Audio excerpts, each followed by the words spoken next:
Okay, I'm not gonna be long like the last time. I literally, I was helping someone with their goal setting, and during our process, we came across a couple of things that I thought would be important to just share out there, even if you don't have the guide. It's okay. Like, this group is first and foremost to help everyone accomplish their goals this year. So even if you don't have the guide, which you should get, it's really a really cool guide. It's really going to help you focus and structure your goals for 2021. It could be something that you just, tips that you could put towards your own goal setting in any way you choose. Okay, so 5 tips. Don't set all your goals in one sitting.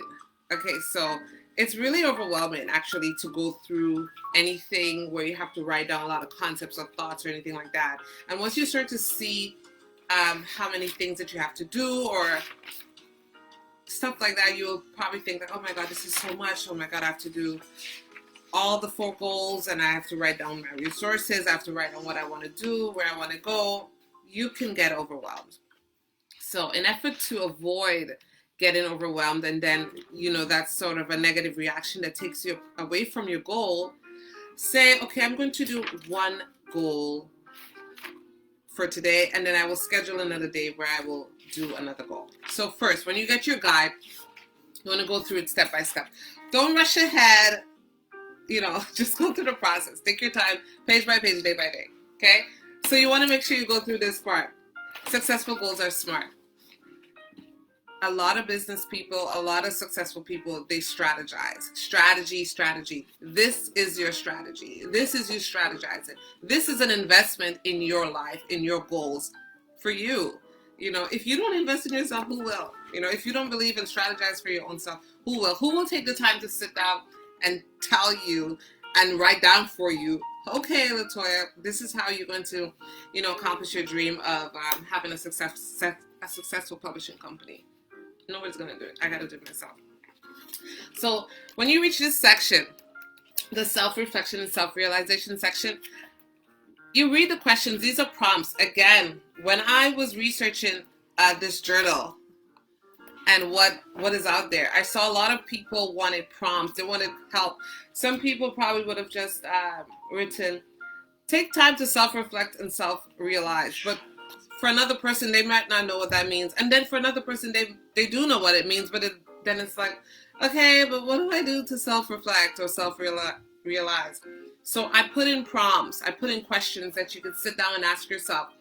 What can I change within myself to be better? What motivates me? What I don't want you to do is try to self-reflect and realize the entire questions, the question pile that is there. Read through it and see what you connect with the most. And then take a couple questions. Like I have highlighted a couple questions that I've chosen to focus on for myself. And then I just put a quick little notepad there of the thoughts that I came up with for that. And that's what was most, those questions I connected with the most for my journey for where I am right now. Next thing. 2, not because a life category or goal is not listed doesn't mean that you're not working on it. So for a lot of people, they get tripped up when your goal setting is like, yeah, but I want to fix this and I want to fix this and I want to fix that and then this and then that and then this and then that. But I don't have the space to put everything there. You don't need to put everything there. This is a goal focus. These 4 goals or these goals that you're writing in this guide is where the majority of your energy and your focus will be. However, a lot of actions affect your goals or your lives directly and indirectly. This is just a purposefully direct way of, attempting to write down and strategize your goals. So that doesn't mean that you need to have every single goal, everything that you ever thought about or think about in this book. So you may have a financial goal that is maybe to get out of debt, and maybe it's not your main focus, or maybe it is your main focus, but then you have also another goal to save, or also another goal to invest, or also you may not be able to do all at the same time, but one may be the first one you have to focus on to get you to the next goal. Doesn't mean you have to write all the goals down. It doesn't mean that if you don't put any family and life goals in this book, that means that you're never going to work on family and life goals. You will, but maybe it's not your entire main focus. Your drive is for whatever you put. Your main focus and drive is you're giving these 4 categories your attention for this year. Your main attention, your main focus. Doesn't mean that you're not going to work on your others. Number 3, long-term goals are just a vision ahead. Many times you look at your long-term goals, which is supposed to be in 5 years, and it overwhelms you. And it's like, no, that will change. In a year, your long-term goals will change. They have to change. They could either change for the better, or you'll have to go back and reevaluate and say, well, it doesn't look like in 5 years I'll be able to do this. But who knows? You have to understand that it's just, long-term goals are just an idea, a vision of what you see, of how you see yourself in the future, how you see success in the future, how you see your family life in the future. It is to help you to see a clear path of where your journey is and where you're trying to get at. So don't get tripped up on your long-term goals. Put it there. Know that it changes. It changes for the better. It changes for this. It changes for that. It's forever changing. In a year time, you could be so rich that you already accomplished your 5-year goal, your long-term goal. So then you make new goals. So it's changing. So don't get stuck on your long-term goals. 4, take time to truly go through the process step by step. I talked about that first. Yeah, really go through the book step by step.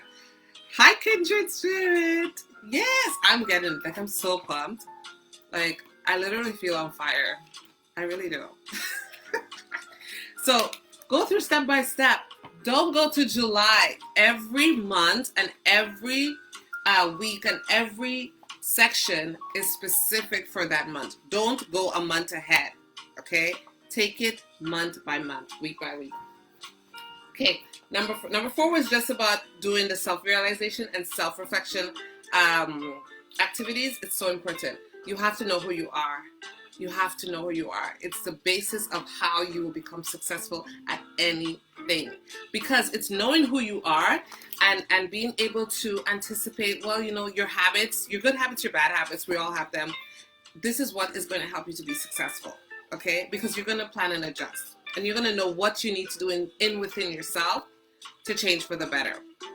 It's what you will know the months that, man, I know like during this month I have a hard time because God forbid something, you know, traumatic happened that month, or, you know, it's a memory that comes up during this month that kind of takes you off track. We have a lot of trauma and a lot of things in life that we haven't dealt with.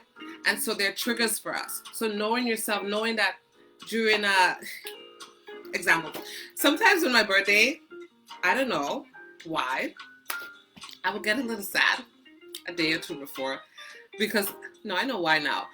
Because there are times when I looked at my birthday almost like a new year, where did I accomplish things that I said I was going to do in the next year? So every time before my birthday comes, I would start to feel a little sad and depressed. And I had to really change that. But also I have to kind of plan for that in advance. I have to kind of plan for not letting, you know, the sadness of a new birthday, which is a great thing to get older, a great thing to be able to have life, but not letting the sadness of feeling like I didn't accomplish certain goals or certain things weigh me down and take me off track. So that's when I say, do the self-realization, do the self-reflection categories and sections and activities to develop an awareness of who I am and what triggers me, what motivates me, what keeps me going. Okay, last one. Not putting too many goal focus. Don't overwhelm yourself. Don't put too many goal focuses in this. Like, I know, like, and it's purposefully not supposed to have a lot of space to make sure that you don't do too much. Don't put too much. Don't put too much on your plate. Like, take it easy, month by month.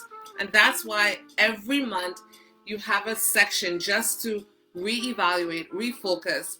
Did I accomplish my small goals?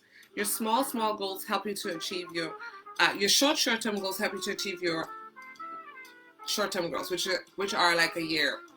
So I structured the short-term goals to be accomplished in 6 months, and then the short-term goals 1 year. So pace yourself. And once you start to get into a rhythm, then you could start to pile on. I mean, based on how much you can handle. But don't overwhelm yourself. This process is like, it can be tiring. It could take up a lot of time. But don't overwhelm yourself. Don't put too much on your plate. Just make sure you just focus. Use this as a structure, not to overwhelm you, not to do too much, not to put things there that are not realistic. Watch how much you put on your plate. It's really important for your mental as well.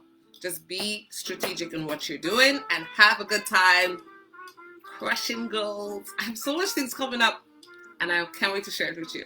See you soon.